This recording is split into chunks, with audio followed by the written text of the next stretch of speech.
আসসালামু আলাইকুম। আই1 টিভির সংবাদ শিরোনামে আপনাদের সাথে আছে আমি রাজিয়া সুলতানা।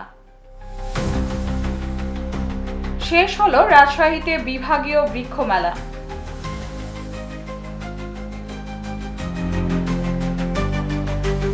যশোরের শার্শায় আন্তর্জাতিক যুব দিবস 2025 উপলক্ষে যুব বিভাগের উদ্যোগে অনুষ্ঠিত হলো বর্ণাঢ্য র্যালি ও আলোচনা সভা।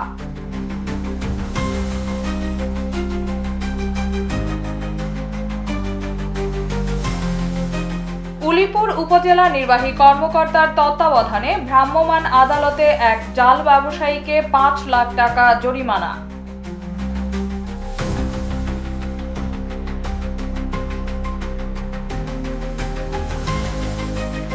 আখাউড়ায় খড়মপুর শাহ কল্লা শহীদ রহমাতুল্লাহ বার্ষিক ওরস মোবারক, ভক্তদের উপচে পড়া ভিড়।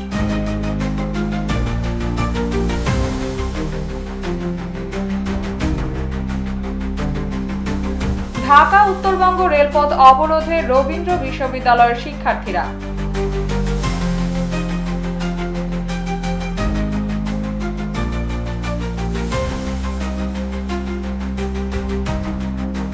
এবং পাবনার সুজানগরে ট্রলির ধাক্কায় 7 স্কুল ছাত্রী আহত, শিক্ষার্থীদের বিক্ষোভ, গাড়িতে অগ্নিসংযোগ।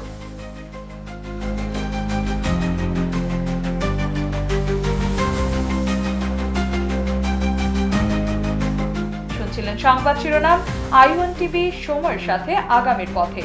আই1 টিভি, দেশ ও প্রবাসীর কথা বলে।